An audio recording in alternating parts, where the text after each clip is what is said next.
বছরের শেষের দিকে হোয়াটসঅ্যাপের দারুণ দুর্দান্ত আপডেট, যা সকলের অনেক উপকারে আসবে।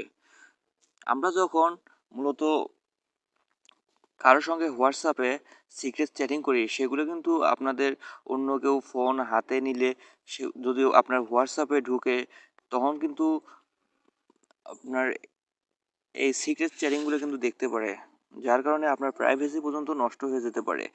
দ্বিতীয় সেটিং, আগে যারা আমরা অনেকেই যখন কাউকে ফোন দেবো তখন কিন্তু তার নাম্বারটা সেভ করে রাখতে হয়, কিন্তু হোয়াটসঅ্যাপের এই দুর্দান্ত আপডেটের কারণে এখন থেকে আর হোয়াটসঅ্যাপে কোনো আপনার নাম্বার সেভ করতে হবে না, ডাইরেক্ট কিন্তু আপনি ফোন দিতে পারবেন যে কাউকে। যদি ভিডিওটা ভালো লাগে তাহলে অবশ্যই আমার চ্যানেলটিকে সাবস্ক্রাইব করবেন। হোয়াটসঅ্যাপ অ্যাপটা ওপেন করবেন। ওপেন করার পর এখানে আপনি যার সঙ্গে সিক্রেট চ্যাটিং বা প্রাইভেসি সেটিং করতে চান তার নামের ওপর ট্যাপ করবেন। ট্যাপ করার পর এখানে নাম্বার অথবা নাম শো করবে, আপনি জাস্ট সেখানে ক্লিক করবেন। ক্লিক করার পর একটু স্ক্রল করে নিচে নামবেন। নিচে নামার পরে এখানে চ্যাট লক আছে, এইটাতে জাস্ট ক্লিক করবেন। ক্লিক করার পর keep this chat lock and hidden, এখানে কন্টিনিউ ক্লিক করবেন। You need a way to lock chat, এখানে আপনাদের ফেস লক বা ফিঙ্গার লক বা সুইপ লক যে কোনো লক দিতে পারবেন।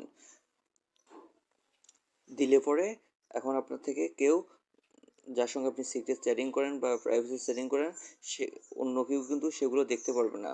যখনই আপনি এই লকটা ওপেন করতে যাবেন তখনই কিন্তু আপনাদের যে লক দিবেন সেই লকটা দিয়েই কিন্তু খুলতে হবে। এখন আসুন দ্বিতীয় যে আপডেটটা আসছে সেখানে সেটাতে চলে যাই। এখানে আগে আমাদের হোয়াটসঅ্যাপে নাম্বার সেভ করে তারপর হোয়াটসঅ্যাপে কল দিতে হতো। এখন আপনাদের যে প্রসেসটা দেখাবো সেখানে আপনি যে কোনো নাম্বার যার হোয়াটসঅ্যাপ আছে শুধু সেই নাম্বারটা নিয়ে এখানে কল দিতে পারবেন। আপনি যে কোনো একটা আইডিতে ওপেন করবেন। ওপেন করার পরে এখানে জাস্ট তার নাম্বারটা এখানে সেন্ড করে দেবেন।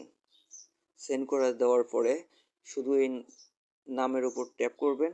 ট্যাপ করার পরে এখানে আপনার যে হোয়াটসঅ্যাপ আছে বা ডায়াল কল আছে, এখান থেকে কিন্তু আপনি খুব সহজেই সেই নাম্বারটাতে কল দিতে পারবেন।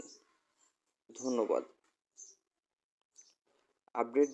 আপডেট দুটি যদি আপনাদের ভালো লাগে তাহলে অবশ্যই কমেন্ট বক্সে জানাবেন। দেখা হবে নতুন ভিডিওতে। সে পর্যন্ত ভালো থাকবেন সবাই।